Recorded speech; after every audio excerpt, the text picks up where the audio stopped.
Bad lang, kapuso. Ayan, ako po ang naatasan ngayon sa araw na ito na magbigay ng blessing para sa ating mga driver na namamasada at magpapagas. Sobrang excited na po ako. Puntahan na natin sila. Ito na.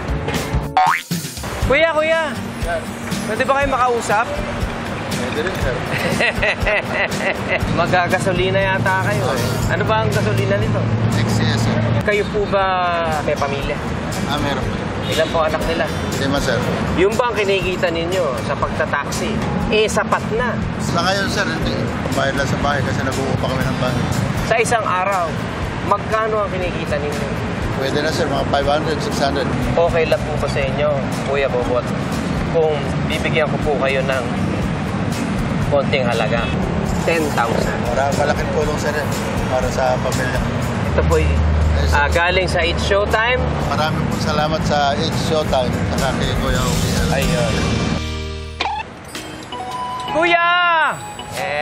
Napansin ko kasi ikaw ay isang rider. Kanino mo binubuhos yung pagpupursige mo?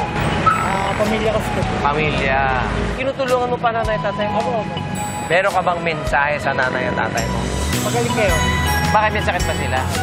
Ano sakit nila? Si nanay, diabetes ka. Tatay mo? Nakabaga. Napakabait mong anak, ano? Gusto ko lang na ikaw ay biyayaan sa araw na ito. 10,000 pesos. Siyempre galing ito sa It's Showtime. Biyaya ito sa iyo ng Panginoon. Thank you po, thank you. Tanggapin mo. Maraming salamat po sa Showtime. Nagmamadali ba kayo umuwi?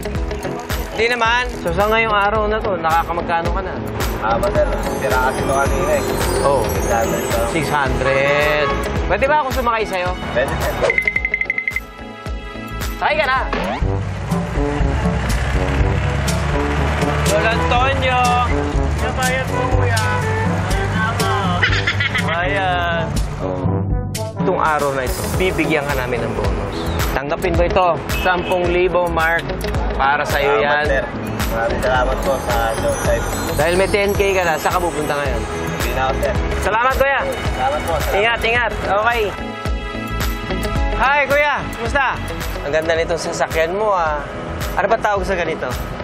Modernize. Berel, ano ba ito nabalitaan ko? Nalaglag yung pambayad mo ng... Oo nga, sir. Saan nalaglag? Kung saan niya na ikatid sa ano? Sino yung konduktor mo? Uy, magkano sana yun? 1.5? Ibabayaran. Totoo yan? Opo, promise po. Parang mas nagpapanik ka kaysa kay Kuya Melchor eh. Parang ikaw, batawa-tawa ko lang. Magsa-charge mo kasi sa akin. Kuri, pag dukot ko na itong bimpo ko na yan, baka sumama. Kita mo nga naman, blessing, sabi mo, nawalan ka, bigyan na lang kita ng 5. Thank you po. Diba? At ikaw naman, sa'yo naman yung isang 5. Thank you. Kaya, sir. Oo, totoo yan. Yan ay galing sa It's Showtime. Maraming salamat po sa Showtime. Diba? Nawalan ako ng pera pero blessing dumating. Meron pa rin maganda na mangyayari sa'yo. Magpasalamat ka lang talaga. Thank you po sa Showtime. Sinalo niya yung araw. Sorry busy ba kayo? Tinitingnan ko yung ano nyo yung kahan nyo eh. Okay lang ba? Bilangin ko. Bilangin ko yung kahan nyo ha. 5, 10, 15, 20, 90 pesos. Kailan nyo pa yung kinita? Yun na yan, maga. Ako sa paggasto. Ito ang araw na bibigyan ka namin ng bonus. Ito po, tanggapin nyo po. 10,000 piso. Galing po yan sa It's Showtime. Paniwala yan na. Bakit? Hinayaan ko eh. Ay, bago ka maiyak, Mang Jun. Pwede mo ba ikwento sa akin? Bakit kayo naiyak? Hindi ko alam na was na. Iyak ko sa kalipay. Hindi ko iyak ko sa kalipay. Hindi iyak sa maraming salamat. Pwede ba kayo iyakapin? Ugi or kasing ba? Ano ka ba? Kanina pa kita kausap eh. Alam ba kung sino ako? Idol na ako na. Maraming salamat sa inyo. Sana dami kayo matulungan ng tao. Kagaya sa akin na mahirap. Oh! Pinasaya mo sila! Si Ogie Alcacid ka pala! Kasi hindi niya ako tinitingnan eh. Akala niya kasi si Martin yung Vera nung una. Naiyak na siya eh. Tapos nung nakita niya Kuya Ogie niya eh. Natawa bigla. Totoo eh. Grabe. Pero ang dami mong pinasaya, 6 na tao yung binigyan mo ng Yes. blessing. Kwento ko lang, kasi yung isa doon, si Herson, nalaglag yung, kasi nagpagasolina na sila eh. Ngayon, nung babayaran na nila yung gasolina, nawawala yung pera. Pera nila. Yung kinita nila nung araw na yun. Well, oo. Yun ang dapat pambayad nila doon sa gasolina. So, namumroblema siya. Sabi ko, paano ngayon yung wala yung 1.5 mo? Oo. Sabi niya sa akin, okay lang, sir. Blessing pa rin yun. Alam ko naman, i-charge sa akin, pero blessing pa rin. Sabi, nagulat ako. Grabe. Na-bless ako doon sa sinabi niya. Eh, nung binigyan ko na siya nung 5,000 na galing sa atin, lalo siyang natuwa. Sabi niya, grabe, no? Ganun talaga kapag nagdasal ka sa Panginoon, basta't walang patid na pagdadasal, dadating at dadating yung blessing. Pero May manawala na. sagot sa dasal. Yes. Ikaw, Kasi, magkano binigay mo? 5,000. Alam niya na nandun yung 1.5 niya. Ikaw pala lang ang Actually, Siya yung kumulimbat. actually, hindi niya alam. Ikaw yung nakadampot ng 1.5, no? Hindi niya dinampot, inapakan lang niyang ganun eh. Tapos yung Mang Jun naman, yung tricycle driver, hindi siya talaga tumitingin sa akin kasi nahihiya siya. Tapos kasi hindi siya masyado marunong mag-Tagalog. Tapos, Tapos biruin mo, 90 pesos yung kita niya. for 90 the day. pesos. Nung nakuha niya yung 10,000, para siyang bata, hindi niya alam gagawin niya. Sasakay ba siya doon sa tricycle o ano. Tapos nung nakita na niya ako, uy, si Ogie, ang gwapo mo pala. Sabi niya gano'n. Chinek namin ang buong material, yung buong video, chinek Wala siyang namin, walang sinabi. ganyang part. Wala sinabing gwapo.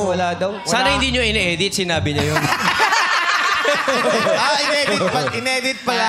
Na-edit, grabe naman. Ba't Hindi, in-edit? gusto ko lang sabihin, no, nakaka-bless yung ginagawa natin araw-araw. True. Kasi alam ko nakaka-bless tayo sa iba, pero ako mismo ang na-bless. Ang dami kong natututunan sa mga mamamayang napakapayak ng pamumuhay, di ba? Lumalaban ng patas, very honest, di ba? At sa feeling nila blessed pa rin sila. Ang dami kong natutunan. Kahit sa 4 na oras lang na yun. Ang galing. Yeah. Kaya magandang paminsan-minsan lumalabas tayo. Yes. Kasi diba, hindi pwedeng lagi ka na sa comfort zone mo. Lagi ka na sa Tama. aircon, komportable ka. Tama yan. Paminsan-minsan magandang lumalabas ka para nakikita mo yung katotohanan, yung realidad ng buhay. Ng buhay. To Amen. keep you grounded. Amen. And to keep you really aware of what's happening outside of your comfort zone. Totoo. Galing. Diba? Yung tunay na buhay. Yung totoong nangyayari sa Pilipinas. Diba? Correct. Totoo yan. So, good job. Dapat nakikita ng lahat. Amen. Para merong di ba, bukod sa awareness, meron kang sympathy, meron kang empathy, may awareness, Compassion. understanding, compassion, yung ganon. Lalo na yung mga nasa gobyerno, labas-labas kayo. Oo. Labas-labas kayo. Kaya naman sa'yo, gwapong-gwapong Ogie Alcacid. Maraming salamat. Good job. Good job. Labas-labas, wag puro aircon, puro TikTok, ha? Labas-labas tayo. Yes. Yes. Yes.